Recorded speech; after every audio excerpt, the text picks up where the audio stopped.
ಮಚ್ಚಿ ಓದ್ಕೊಂಡ್ಯಾ? Last year question ಪೇಪರ್ಸಾ? ನನ್ನ ಹತ್ರ ಯಾವುದೂ ಇಲ್ಲ, ಇದ್ರೆ ನೀನೇ ಕಳ್ಸು, ನಾನೇ ಅದನ್ನ ಪ್ರಾಕ್ಟೀಸ್ ಮಾಡ್ತೀನಿ. ಆ ಲೆಸನ್ನ ಅದು ಫುಲ್ ಈಸಿ ಬಿಡು.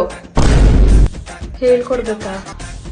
ಅಂದರೆ ಮಚ್ಚಿ ನನಗೆ ಈಸಿ ಅನಿಸಿದೆ, ನನಗೂ ಇನ್ನೂ ಎಷ್ಟೋ ಡೌಟ್ ಇದೆ. ಕ್ಲಾಸ್ ಟಾಪರ್ನ ಕೇಳಿದ್ಮೇಲೆ ನಿನಗೆ ಹೇಳ್ತೀನಿ. ನೋಡು, ಅಮಾಲ್ಗಮೇಷನ್ ಲೆಸನ್ ಇದೆಯಲ್ಲ, ಅದನ್ನ ಓದೋದಕ್ಕೆ ಹೋಗ್ಬೇಡ, ಅದೇನಷ್ಟು ಇಂಪಾರ್ಟೆಂಟ್ ಇಲ್ವಂತೆ. ಅದೊಂದು ಬಿಟ್ಟು ಎಲ್ಲ ಓದು. ನೀನು ಬಿಡಮ್ಮ, ಇಷ್ಟೆಲ್ಲ ಓದಿ ಮುಗಿಸ್ಬಿಟ್ಟಿರ್ತೀಯಾ?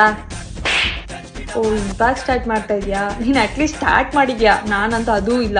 ನಿನಗೆ ಡಿಸ್ಟರ್ಬ್ ಮಾಡಿದೆ ಅನ್ಸುತ್ತೆ, ನೀನು ಓದ್ಕೋ. ಬಾಯ್. 5 minutes later. ಎಷ್ಟೊತ್ತಿಂದ ಕರೀತಾ ಇರೋದು ಊಟಕ್ಕೆ? ಸಾಕು, ಎದ್ದು ಬಾ, ಓದಿದ್ದು. ಮಾ, ನನಗೆ ಎಷ್ಟು ಕೆಲಸ ಇದೆ ಗೊತ್ತಾ? ಅಮಾಲ್ಗಮೇಷನ್ ಇಂಪಾರ್ಟೆಂಟ್ ಚಾಪ್ಟರ್, ಅದು ನೋಡ್ಬೇಕು, 5-6 ಕ್ವಶನ್ ಪೇಪರ್ ಸಾಲ್ವ್ ಮಾಡ್ಬೇಕು. ಶ್ರುತಿ ಅಂತೂ ಆಲ್ರೆಡಿ ಓದಕ್ ಸ್ಟಾರ್ಟ್ ಮಾಡಿದಾಳೆ. ನನ್ಗಿರೋ ಟೆನ್ಷನ್ಗೆ ಡಿಸ್ಟರ್ಬ್ ಮಾಡ್ಬೇಡ, ಹೋಗಮ್ಮ. ಮೀನಾಕ್ಷಿ, ಮೀನಾಕ್ಷಿ, ಎಂಥ ಒಳ್ಳೆ